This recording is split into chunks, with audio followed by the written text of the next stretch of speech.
Hi, I'm Mark Sponsler, and welcome to the Stormsurf Video Surf Forecast for the week starting Sunday, August 2nd.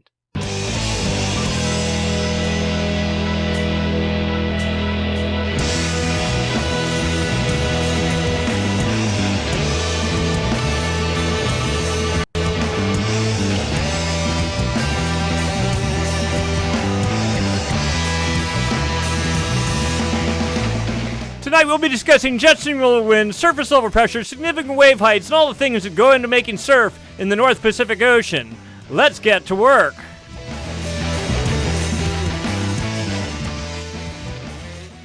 Looking at significant wave heights for the South Pacific Ocean, we actually have good news. There is a gale in the Southeast Pacific that is generating 30-foot seas aimed off to the northeast in the direction of California and, of course, Mexico, Central America, down into Peru and Chile.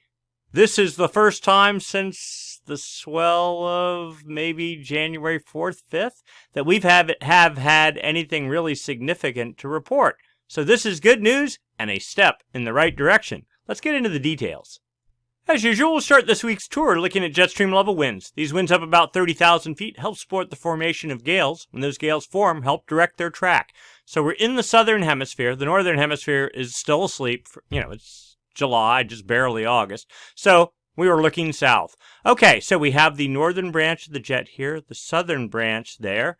And Antarctic ice is somewhere down around here. You can just see a little bit of Chile right there. New Zealand there. The jet, the influential southern branch, is pushing to the south. What we want to see is a trough. And if you notice, it pushes south under New Zealand. But then over here in the far southeast Pacific, it starts lifting north. What that helps do is set up a clockwise flow aloft. And that's the hallmark of low pressure in the southern hemisphere. Also does that down at the surface. And if this low is strong enough, it produces winds. If the winds are strong enough blowing in the right direction, they produce seas. And seas, as they radiate away from the fetch area, eventually turn into swell. Swell, when it hits your beach, turns into surf. All right, so we have what they call a ridge. When it's south pushing, that helps create high pressure. North pushing, that creates low pressure. We have a ridge in the Southwest Pacific, a trough in the Southeast Pacific, and as we already know, there are seas being generated here, so clearly there's low pressure and wind here, so that's a good thing. All right, let's go take a look at the forecast. Now, the deal is, okay, Southern California ends at about 118 west. You see the trough starting to push east and out of the Southern California swell window as we get into Monday. And that's the expectation, is whatever swell is being generated will shut down by Monday. The ridge continues under New Zealand and the Southwest Pacific. But notice there is energy trying to build here under New Zealand, but it's pushing straight west to east, not lifting to the north. And the ice line is right about, we'll say 62 south, so right there. So there's 60, there's 70. So the ice line's right along about here. So there's no real hope to support gale formation in this area as we get into Tuesday night, Wednesday. This zonal flow just pretty much takes over into Thursday. Now, as we get into Friday, Saturday, over here, the models have been hinting, and you see it there, a trough starting to develop and pretty energetic with 130 knot winds pushing up into it. The question is, how much of that will make it into the greater Southwest Pacific? We have a good trough here, forecast Saturday. We'll say south of New Zealand, but notice this big ridge just to the east of there, crashing not only over the Ross Ice Shelf, but the whole way into Antarctica, not doing a whole lot. Now, there things are looking a little bit better as we get into Sunday, but still, the line of where swell generation potential ends is somewhere right around the international date line, 180 west right there, and there's New Zealand. So not super good exposure into the greater South Pacific. It tries a little bit better as we get into Sunday night, and the thought is this ridge here is eventually going to slide off to the east, and maybe that will open up an opportunity here under New Zealand, maybe the week beyond. But I mean, we don't trust a model 3 days out, much less a week out. So, but we're desperate. So you take whatever you can get and cling on to it and hope. And that's where we are. We're hoping something will break up here. But when we get into the MJO section, there'll be some things you'll see that might temper your excitement around what might come. All right, let's move on. Here we are, surface level pressure, surface level winds. As expected, high pressure, 1032 millibar high. Right here, the jet we know is ridging south. There's the requisite high pressure system, pushing any fetch over Antarctic ice, doing nothing. But the good news is, here is our gale, 35 knot winds, little tiny area 40. It was actually stronger earlier today, and this is not some huge gale, not some massive, swell producer. But at this stage of the game, anywhere in the Pacific, anything that generates swell is a good thing. Also notice there's a storm off of Patagonia, but that's out of the California swell window, and for the most part, even not doing a whole lot for Peru, so we're not too interested in that. All right, so Sunday, you see the gale pushed east out of the California swell window, 118 west right there, or 117 San Diego, somewhere right in that area. So things settling down as we get into Sunday night. And then we start looking for fetch. Now, here's fetch Tuesday morning, 40 knot winds, and the ice, and it's above the ice line, so maybe there is some hope here. Look at that, hanging right on 60 south latitude line, but there's actually some southwest fetch in there, barely free of Antarctic ice. And then, well, this is interesting, but the whole thing is pushing west-east. We don't see really any of this fetch lifting off to the northeast, and that's what we really want. We've seen this before. If you have a gale and it's pushing to the north and the fetch is pushing to the north, that's a great thing. But you get these sort of ones that just go flat zonal west to east. You get some sideband energy pushing up, but not a whole lot. But we'll say, again, given where we're at, anything is good. It doesn't look to be completely encased in ice. There is some hope here, it looks like. We're into Thursday, Friday, continuing in the far southeast Pacific. And then we know a trough is supposed to start building here under New Zealand as we get into Saturday. And we see, look at this, sort of a broad area of southwest fetch trying to organize. The question is, will it get any traction on the ocean surface? I mean, look at this, a broad, massive low-pressure system here under New Zealand forecast, and we'll go out 180 hours. Still, though, not very cohesive. It's kind of all over the place, not well organized. And then we have another gale over here south of Chile, but out of the California swell window. Maybe good for Chile and Patagonia, but that's about it.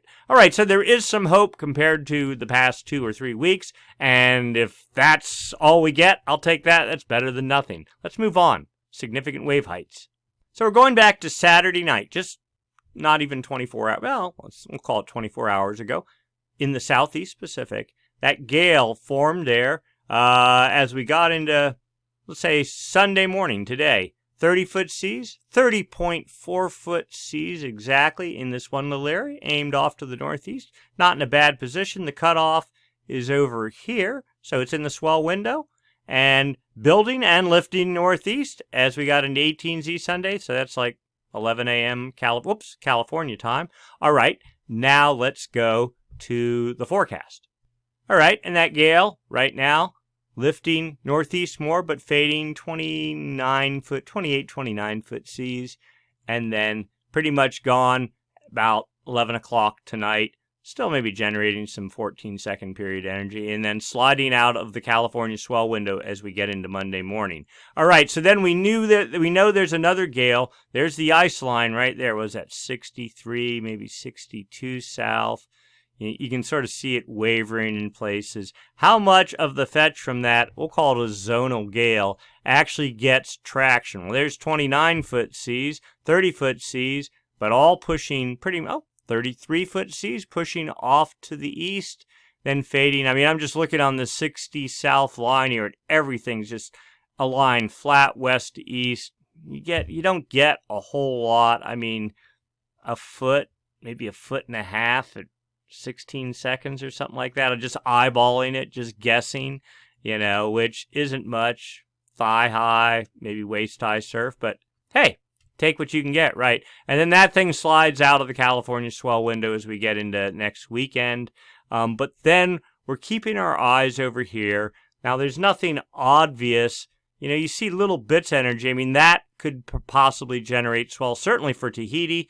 Probably some energy up into Hawaii for the South Shore. But I want to see something big and broad developing over here. And the models aren't picking up on anything like that yet. We know there's a broad gale here, but it's not cohesive. The fetch is not concentrated, not well organized. So this is what we're going to be watching over the next week. And hopefully by next Sunday, we'll say, hey, look at that. There's something great here. But I suspect that we'll just as likely see pretty much some variation on what we're looking at right now. But at least there is something on the charts, and there's effectively one swell in the water on its way north already. So that is a step in the right direction. All right, so next up, wind swell. All right, so Northern California has been pretty fortunate. It's been nonstop, not big wind swell, not even good wind swell, but there has been rideable surf. Other than maybe 2 or 3 days, the middle towards the end of this week, there's been rideable surf nonstop at the right beach breaks. Not good, closed out, blown out, you know, warbly, but the water temperatures aren't bad, relatively speaking. You know, 59 degrees, something like that, 58, and a little bit foggy, a little bit breezy, you know, the usual drill. Anyway, so fetch, you see right now, 15, 20 knot winds. That's generating some, you know, waist high wind swell, wind slop. East shores of Hawaii, not a whole lot going on there. No real fetch. High pressure is what you want to see. That's what it's. So it's off to the north here. Here we go as we get into Monday. Fetch builds a little bit for Northern California, more wind swell. Builds a little for exposed east-facing shores of the Hawaiian Islands too. Maybe some small wind swell. We get into Tuesday, better for Hawaii, better for California, more wind swell. Wednesday, pretty much the same deal for both places. More wind swell. Thursday, fetch fading a little for California, but holding pretty decent for the Hawaiian Islands. We'll say, what is that? Waist high, maybe chest high. This is just eyeballing it, not running any math, not trying to do any fancy calculations. Probably waist high wind swell, east-facing shores, and waist high to maybe chest high peaks at top spots in exposed breaks in Northern California. Get into Friday. More the same deal. Hey, pressure gradient starts building over Cape Mendocino. 20-25 knot north winds. Pretty solid fetch here. Look at the high pressure building, more cohesive, setting up more wind swell from, we'll say, Point Conception northward and exposed east-facing shores of the Hawaiian Islands. Get into Saturday. More of the same drill. High pressure filling the Gulf of Alaska. As we get into Sunday, there you go, 30-35 knot north winds. This is legitimate wind swell for California. And a broad fetch, I mean, you know, 1,200 nautical miles or more of easterly fetch pushing into the Hawaiian Islands at 15, maybe 20 knots. So that's good. And there we are, 180 hours out. So whatever wind swell kind of back off thing that happened this week, that looks to be over, and it looks like wind swell is the name of the game for both Hawaii and California for the coming week. So precipitation, and what are we looking for? Why are we looking here? Normally we do this when we're looking for snow. Well, it's also backpacking season. Sierra Nevada, John Muir Trail, Pacific Crest Trail, and so we're looking for afternoon thunderstorms in the Sierra. Now this model is not great, it's not particularly sensitive, but we're just looking for any pop-up of anything. We're kind of going to blast through this because the reality is you're not going to see anything.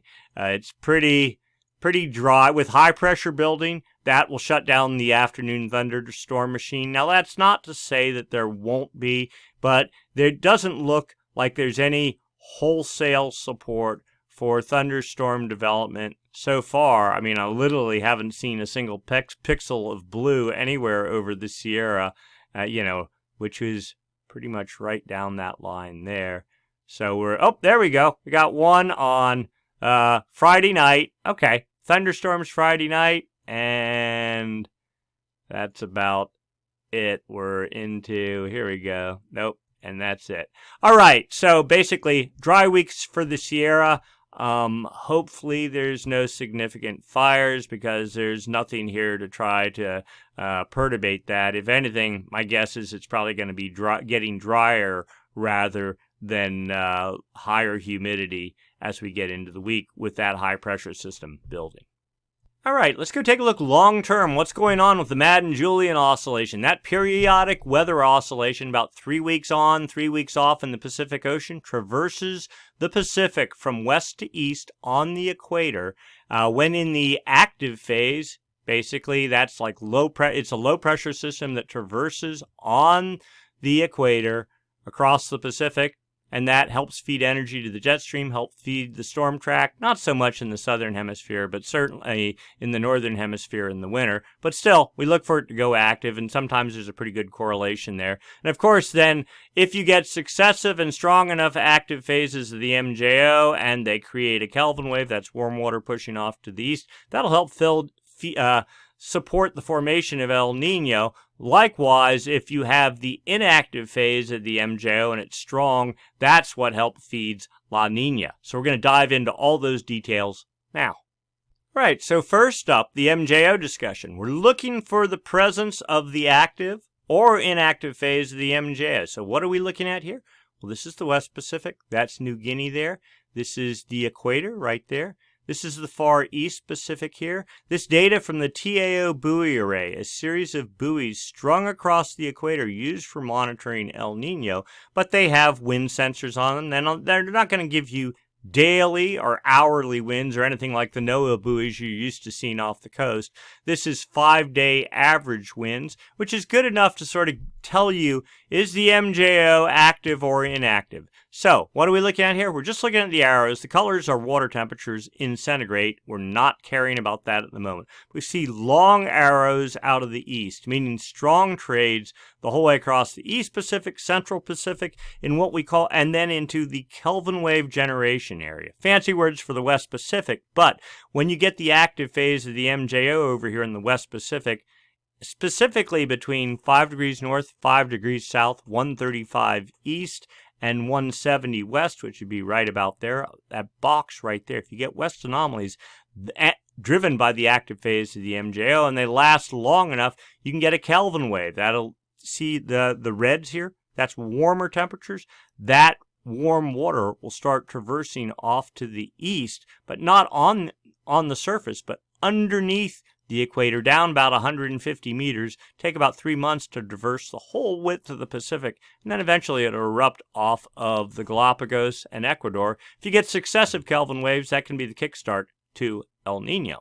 All right, but it's not the actual wind speeds, which clearly are pretty strong out of the east the whole way across the Pacific, but it is the anomalies. Difference from normal for this time of year. Are these easterly trades, are they stronger than normal? Well, it kind of looks that way. We're looking at the arrows. A little bit stronger out of the east than normal in the East Pacific over the Central Pacific. Then we get into the Kelvin wave generation area, and yeah, a little bit stronger there too. So that indicates no sign of the active phase of the MJO. If anything, it maybe suggests a tendency towards the inactive phase of the MJO.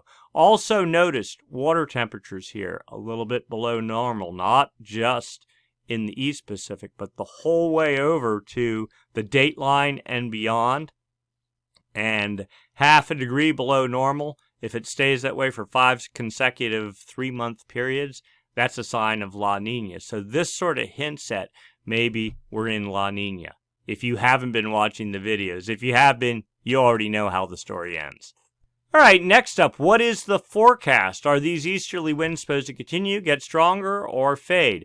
All right, so this is the whole planet on one chart, and so we're looking for the West Pacific here. Starts at about 135 east right there, so you go right up the chart. And the Kelvin wave generation area starts there, goes to about 70 west right up there, but then Ecuador's like over at 80, somewhere like that, so there. You can almost see this seam here. So this is the whole Pacific right in the middle of the chart. The blues are easterly anomalies. So you can see back in July, we've had easterly anomalies. No westerly anomalies anywhere to be seen. They got kind of a pretty good burst going here as we got into later in July. And we go, okay, maybe we're over that, but it doesn't take a genius to see down here what's coming for this week. Very strong easterly anomalies forecast the entire week right in the area, in the Kelvin wave generation area. So that suggests, if anything, no Kelvin waves being formed. If anything, cold water bursts of energy traversing the Pacific under the equator. So we continue our Easter egg hunt here, looking for the active phase of the MJO and any hope that something that resembles normalcy is going to set up. All right, so what is this? Outgoing long wave radiation. This is the statistic model. Okay, areas of blue are increased cloudiness, which one can equate with low pressure, which one can equate with the active phase of the MJO. Yellows, the inactive phase of the MJO. Of course, there's South America, Central America, Mexico, New Guinea, Australia, you get it. Equator, right along there. Today, something that resembles a exceedingly weak active phase of the MJO over the maritime continent. No change 5 days from now. Maybe a building little bit of active phase 10 days from now. And something that almost resembles an incredibly weak active phase of the MJO 2 weeks from now. That's per the statistic model. The dynamic model, you can see, is a mess. I don't know what's going on with it. It's been corrupt for a while now, a week on and off. So I'm sure NOAA will get on this and figure it out, but we don't have any data from that for now. But we do have phase diagram charts. Okay, this is kind of a trick to read, but assume, see this circle here? Assume that's the North Pole. Assume you're looking down on the North Pole from up above, and the equator runs out around the edges here, all right? And the MJO, active or inactive phase, runs from west to east, from the Indian Ocean, over the maritime continent, over the West Pacific, East Pacific, under the United States, across the Atlantic, over North Africa and back to the Indian Ocean. Wherever the active phase is, if the active phase is here, the inactive phase is on the other side of the planet. And they sort of run as a diametrically opposed pair around the planet. All right, so the heavy dot is where the active phase is right now. So that's right there.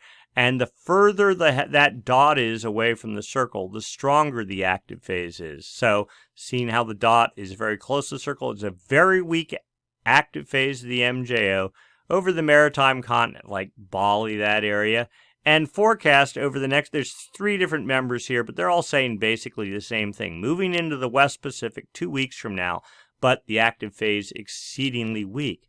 The dynamic model now is a little bit more favorable. It says, yeah, it's going to move to the West Pacific, but notice it's a lot further away. It's almost like a moderately strong, it's probably too much, a modest to moderate active phase of the MJO in the West Pacific 2 weeks from now.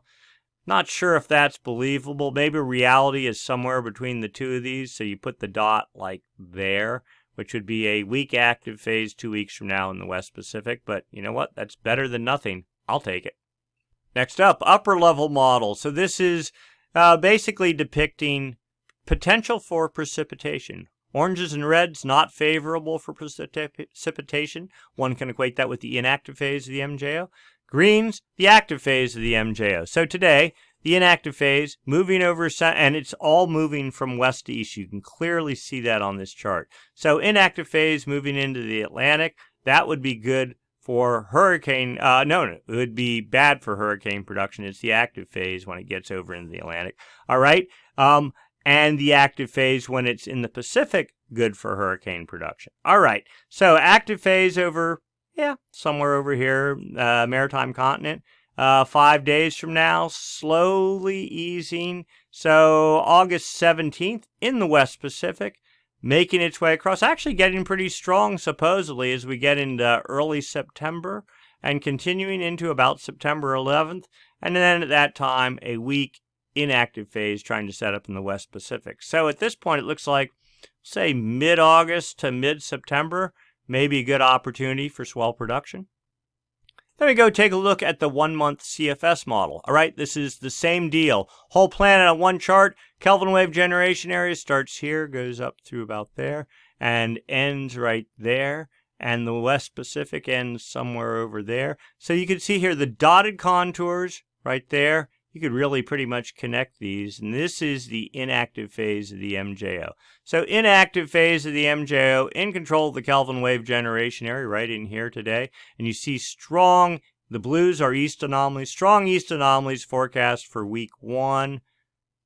And then fading some on week 2. Then you see the solid contour, that's the active phase of the MJO setting up about August 15th, just like what we saw in the other models, and making its way across the Pacific through the end of August with, now here's the interesting part, easterly anomalies continuing in the Kelvin wave generation area the whole time. Not as strong as what's forecast for the next week and a half, but still there, even as the active phase pushes over the Kelvin wave generation area. And as soon as the active phase makes it into the East Pacific, boom, there's your westerly anomalies.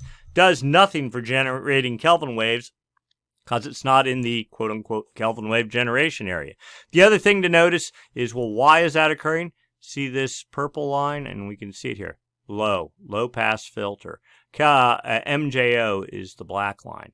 So we've been talking about this in weeks previous videos. High pressure bias in control. It's like a predisposition for La Nina. You can see it even with the active phase moving over the Kelvin wave generation areas. Because the high pressure bias is here, it trumps whatever the MJO is doing, and east anomalies continue in control.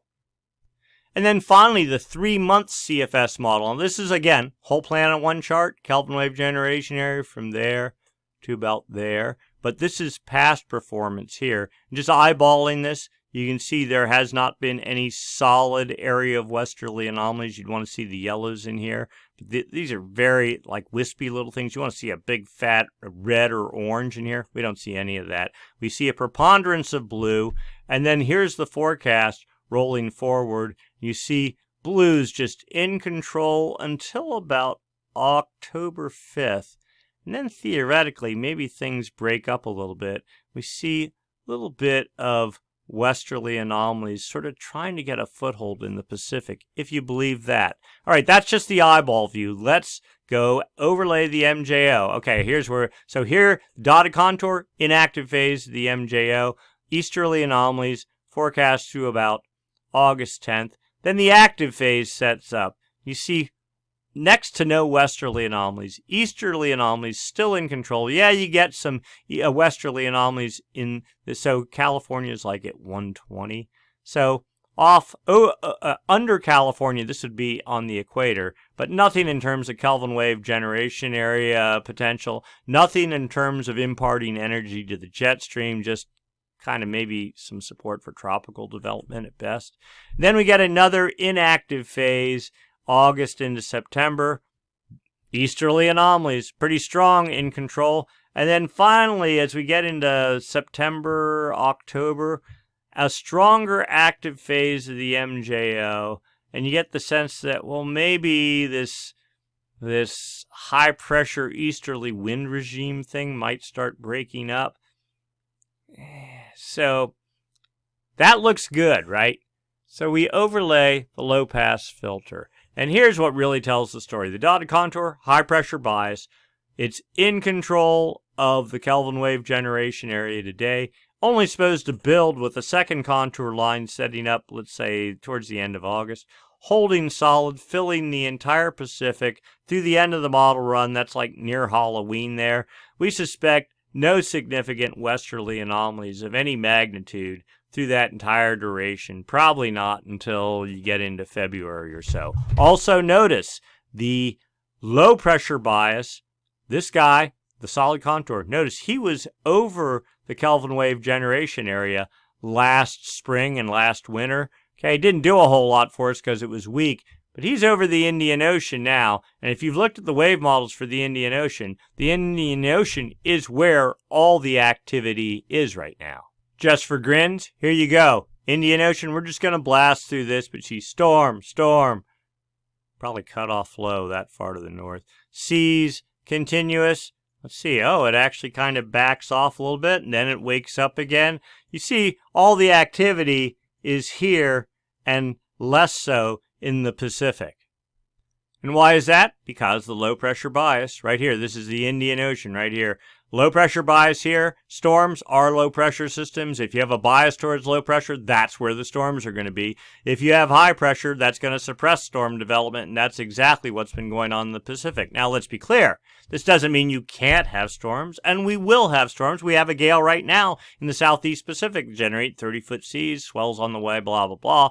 But it suggests that the statistical probability is lower for long duration storms, big storms, continuous storms, and that just basically suggests a weaker swell pattern as well.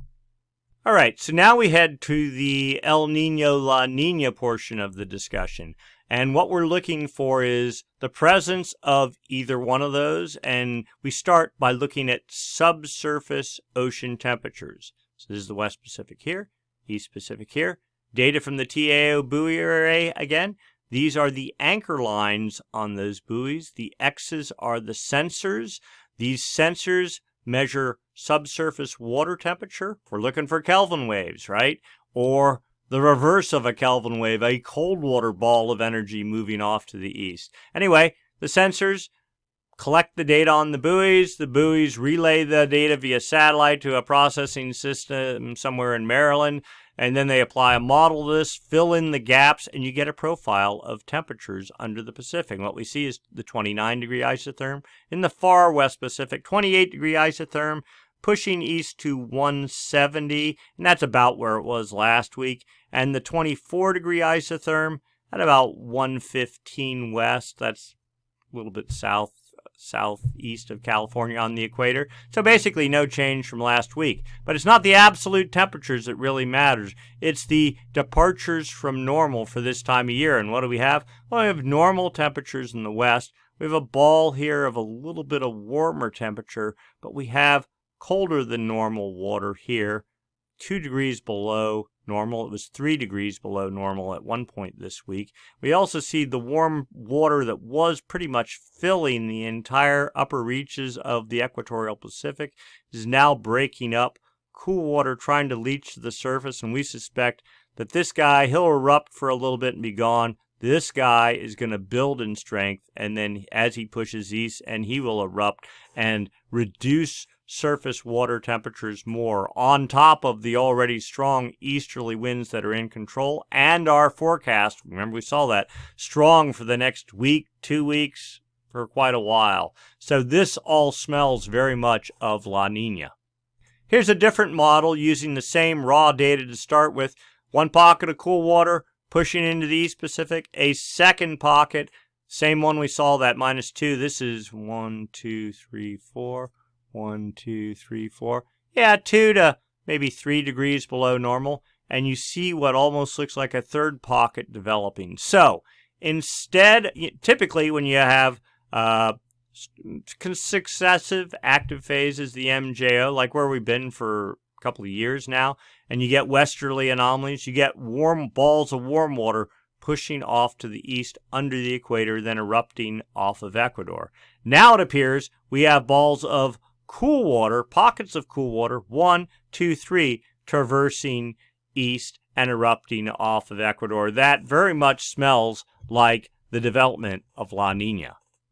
All right, so now we look at just trying to confirm that data yet one more way. Instead of, this is not temperature data. This is the height of the ocean surface. Jason 2, Jason 3 satellite takes measurements, very accurate. Strip out the wave height, strip out the tides, strip out the wind waves. And is the ocean surface higher than normal or lower than normal? Well, we see 5 centimeters below normal. And it's just in the equator that we're worried about right here.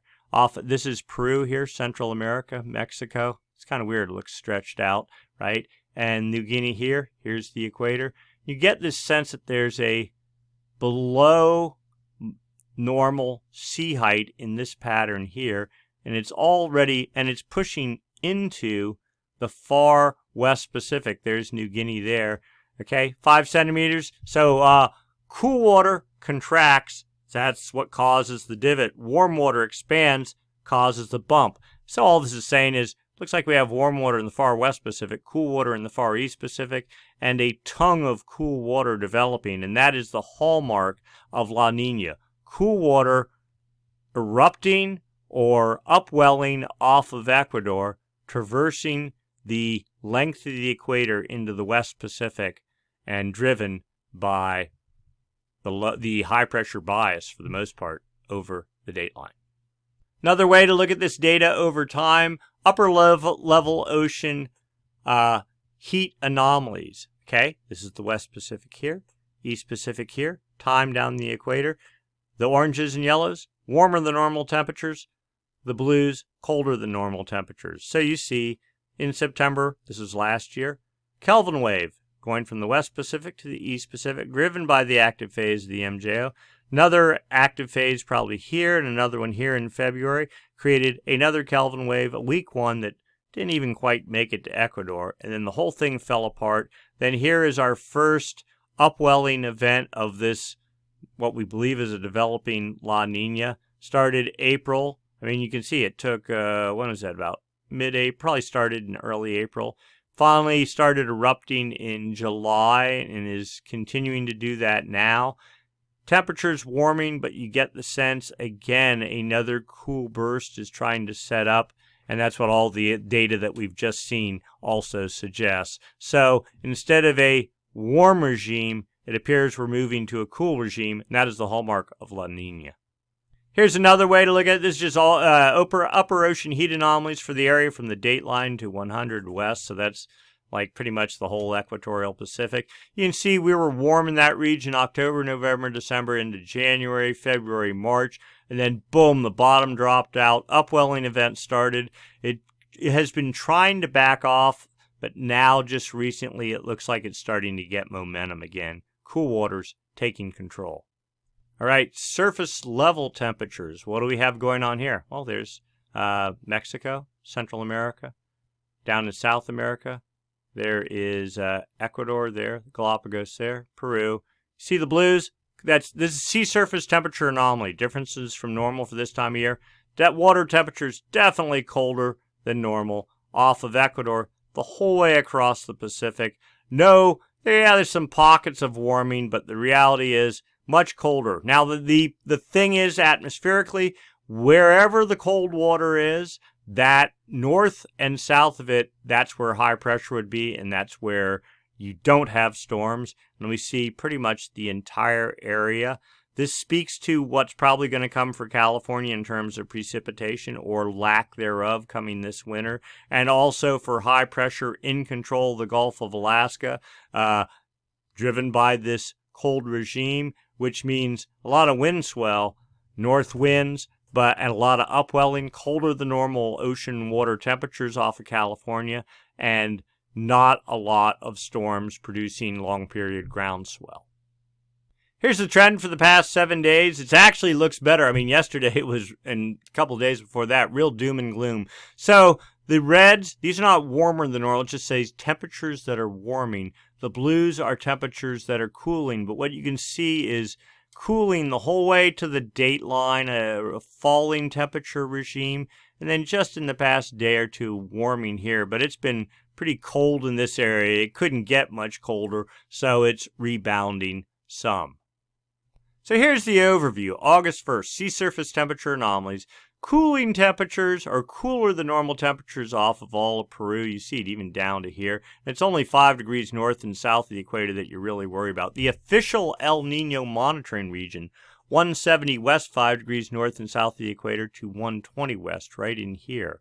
But when you see it the whole way into Peru, that just speaks of high pressure everywhere north of that, or south of that for that matter. And then you wonder, well, where's our southern hemi swells? Well, a lot of that's driven by high pressure in control. This little finger here, the finger of death, whatever you want to call it, when you see it blue. Now, the interesting part is it's not super blue. It's not super cold. When you have a really strong La Nina, it's a lot deeper than this. This is a modest La Nina at best as of right now. So that kind of gives you a little bit of, okay, well, maybe this isn't going to be so bad. But the reality is the atmosphere senses all this. And that's why things are the way they are surf-wise, and probably the way they're going to be.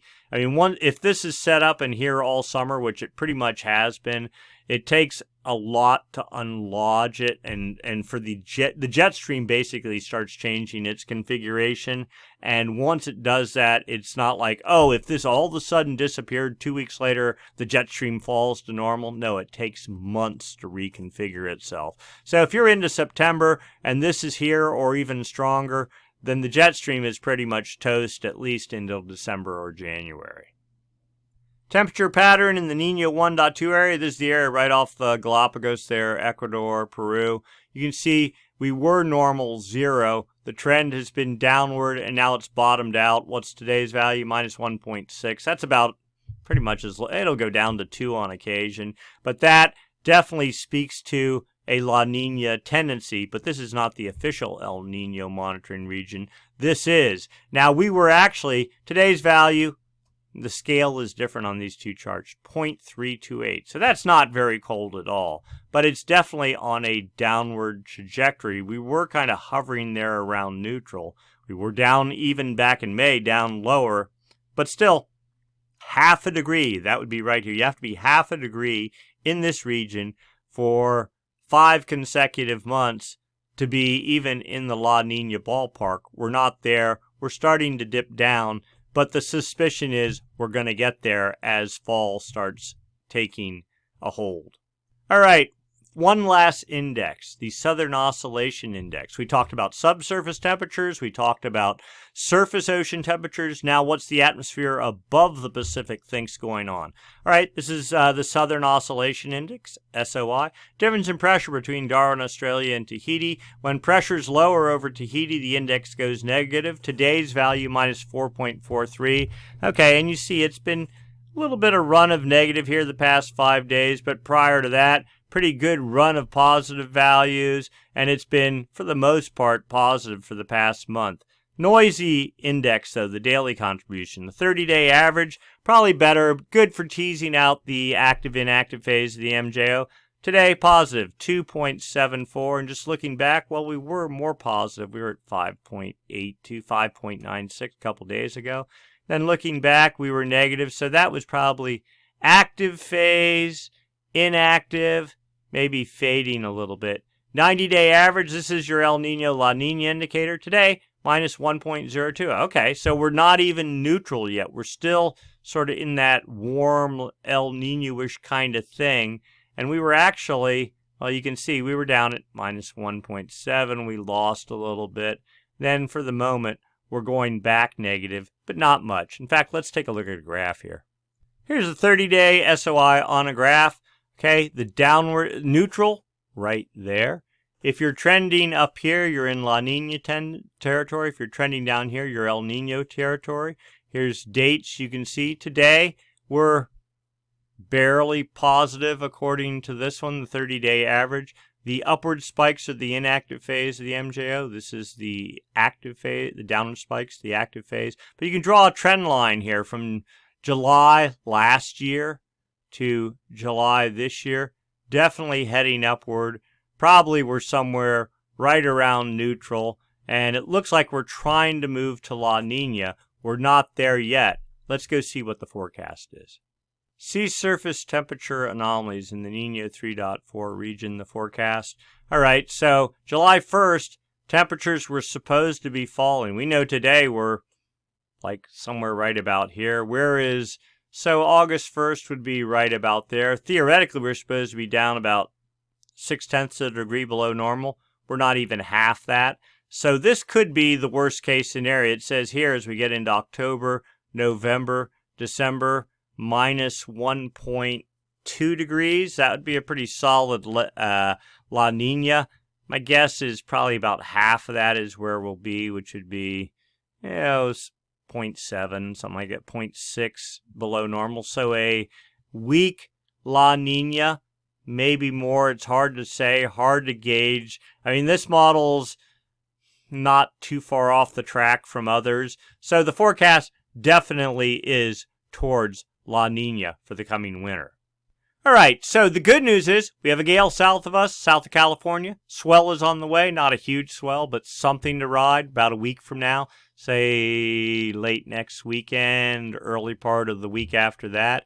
And then theoretically, maybe some more activity a week beyond that under New Zealand. Hard to tell whether that's real or not. And maybe even some small sideband energy, so don't really want to say welcome to the return of the South Pacific, but maybe we'll at least have some activity. It won't be a lake. And on top of that, looks like a fair amount of wind swell. So that's all looking reasonably good for now. Longer term, though, it still looks like we're moving towards some form of La Nina. Certainly not El Nino. The best we could probably hope for is a neutral biased La Nina winter, but either way, suspect precipitation is going to be down just given the prevalence of cold water on the equator and that it's been there for months now, and that probably isn't going to change. We have a major easterly wind burst that's supposed to ramp up all this week into the following week. So that isn't going to help things either. If anything, it's going to drive temperatures colder in the official El Nino monitoring region and off the Galapagos. So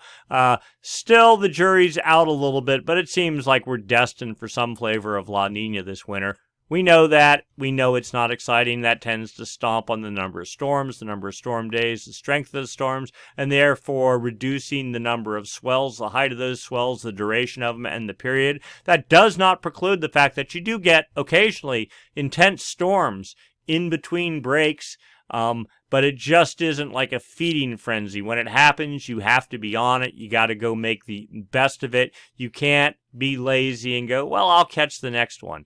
No, that's kind of where we're headed for this winter.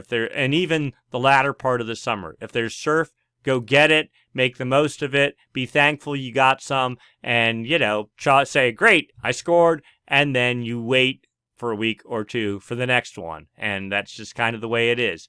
All right, so if you enjoyed the video, give us a thumbs up. We'd appreciate it. Comments always welcome. We try to respond fairly quickly.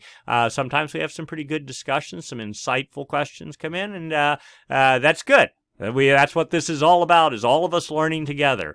All right, if you want to get notified when we do these updates, subscribe. Hit the subscribe button, ring the bell, you'll get an email. If you don't want to do that, that's fine. Go to stormsurf.com. All the data that you see in tonight's presentation is available on the site 24/7. Go take a look, follow along, and then see if your personal forecast syncs up with what we think, next week. And if it doesn't, let's talk about it on the channel in the comments. All right, so that's it. We'll do this again next week. Same time, same channel. Thanks for watching.